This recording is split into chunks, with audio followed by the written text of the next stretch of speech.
Democrats think they have some sort of like trademark of the phrase election interference, and they can accuse Trump of it every single day of the week and say Republicans are a threat to the democracy. But the second Republicans start saying, wait, you're doing some things that look an awful lot like election interference and threatening our democracy. And now the New Yorker's writing like a 7,000-page word about maybe we should police the phrase election interference because now the right's using it. This segment is brought to you by Eastside Weight Loss Clinic. I'm down 37 pounds on the program, and I lost most of that in just 2 months. Do what I did and what so many other undivided viewers have done.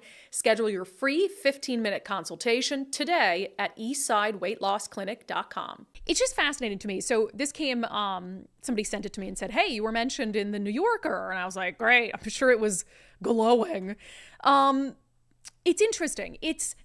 So the premise of the story that I'm going to set up, I actually don't mind. I think it's a interesting story. I talked often about the overuse of words and phrases that dilute their meaning. For instance, racist. The word racist has been absolutely overused to the point where it no longer means anything. You have a segment of the left that will call absolutely everything and everyone racist. I mean, that used to be like one of the worst things you could call someone. And so you use that word very sparingly, right? Because labeling someone a racist is very significant. But now they say racist and it's like in one ear, out the other. So it's an abuse and an overuse of that word. So what the New Yorker dug into is whether the phrase election interference is being used into oblivion, where the same effect, cry wolf, doesn't mean anything anymore. The headline from the New Yorker, the election interference merry-go-round. And I want to read the first 2 paragraphs of it for you because the example they use, the premise of this story, is actually what happened here in Washington State with Bob Ferguson and the 2 other Bobs that, got on the ballot at the last minute, then got off the ballot, and everything that ensued after this. And I actually think it's a really interesting narrative, and this is where they mention me, but let me read these first 2 paragraphs. It says, in October 2020, Bob Ferguson, the Attorney General of Washington State, launched an initiative to combat election interference. A press release noted Donald Trump's repeated claims that the coming election would be rigged against him, leading many of Ferguson's constituents to fear that the result was being delegitimized in advance. In response, Ferguson pledged to defend, quote, the long-standing American tradition of a peaceful transition of power. This year, Ferguson ran for governor of Washington as a Democrat. So too did Bob Ferguson and Bob Ferguson.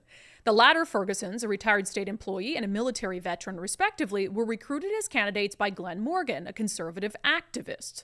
Allies of the original Ferguson accused Morgan of deliberately trying to confuse voters. In a tweet, Ferguson called the gambit, quote, election interference, and pointed out that the other Fergusons could be prosecuted under state law if they didn't withdraw. Morgan, for his part, threatened legal action against Ferguson and anyone in his orbit who tried to, quote, intimidate me or the candidates I am helping run for a political office, an act that would be, he suggested, itself election interference. In the end, the other Fergusons did pull out, but not before Ferguson had tried and failed to have Washington's Secretary of State move his name above theirs on the ballot. In an op-ed, Brandi Kruse, a former TV journalist in Seattle, charged that this was election interference and urged voters to remember it, quote, the next time Ferguson talks about the threat of Trumpism to democracy. So it's actually an interesting tale that they're spinning in this article. And again, I think the premise of it is interesting. Or is the word election interference being overused? And they look at just this one example in Washington State centered around Bob Ferguson, where he accuses Trump of election interference. He accuses the other Bobs of election interference. In return, Glenn Morgan accuses Bob Ferguson of election interference. I accuse Bob Ferguson of election interference for wanting the Secretary of State to change the order on the ballot. So the whole premise is fine. I'm fine with everything about it, where they're like, okay, the word election interference, what's the issue here? Although I cannot help but notice that the media suddenly wants to police this phrase election interference when the right starts to use it. The left has thrown around election interference, threat to our democracy, I mean, non-stop since 2016. Non-stop. And I can't recall, might have missed one, but I can't recall any big national expose saying, oh, the phrase election interference is being overused by the left. We should really stop and consider what is actually election interference and isn't. No, they're just upset that now the right is saying, well, if you're going to accuse us of election interference, we're going to start to point out things that Democrats are doing that are also election interference. I mean, RFK Jr. just did it, right? This past week when he endorsed Donald Trump, and he pointed out the lawfare that Democrats are using that amounts to election interference in our state, for instance, trying to keep Trump and RFK Jr. off the ballot. I released a couple weeks ago a long list of things Democrats have done that maybe I didn't call election interference per se, but attacks on our democratic process, which is essentially the same thing. So now that Republicans are starting to speak up and speak out about acts of election interference, now the New Yorker's like, well, just put a pause on it. Like, cool your jets. We need to really decide whether this whole phrase is just overused. So it says, and again, it focuses on kind of like, and look, I don't think the guy, John Alsop, who did the article, I don't think it was a particularly bad article. But again, the whole premise of it is ridiculous to me in the context of why now and not then.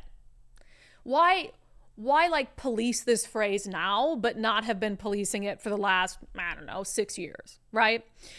But he goes on to say, as with other Trump-era catchphrases, for instance, fake news, the meaning of election interference has in many respects grown more elusive as various political actors, not least Trump himself, have co-opted, warped, and weaponized it. There it is. I guess the right is weaponizing it.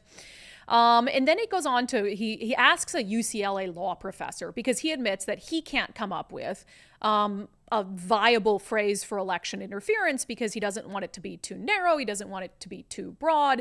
So he quotes, or he talks to this UCLA professor. He says, the professor told me he doesn't mean to diminish the wide range of factors that might weigh on an election outcome, from the American campaign finance system to foreign powers stealing documents, but he nonetheless defines election interference relatively narrowly as the use of illegal means to manipulate vote totals or change results after the fact, and argues that including broader efforts to sway public opinion in the definition risks cheapening it. He said, this kind of language policing matters to me. It's about reserving a very serious term for a very serious set of behaviors.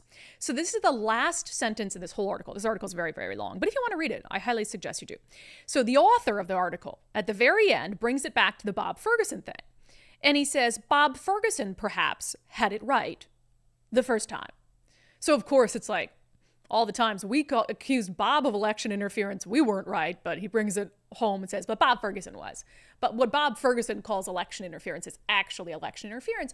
But here's the thing. You've never heard me, I don't think, I tend to have an okay memory, deny that like some of the things Trump did could serve to interfere in the election. And I think that's kind of the difference here is I'm not downplaying, for instance, the three Bobs thing, three Bobs.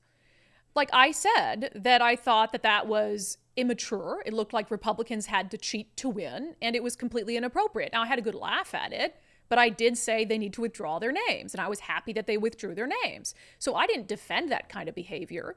And so it's a matter of kind of moral consistency, right? And election interference, in my mind, I don't think you have to put a definition on it. I think you know it when you see it. And to me, it's really anything that would unfairly or illegally change the results of an election.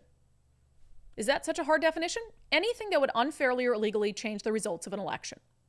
So for instance, Bob Ferguson wanting his name moved up on the ballot, that could both unfairly and illegally have changed the results of the election.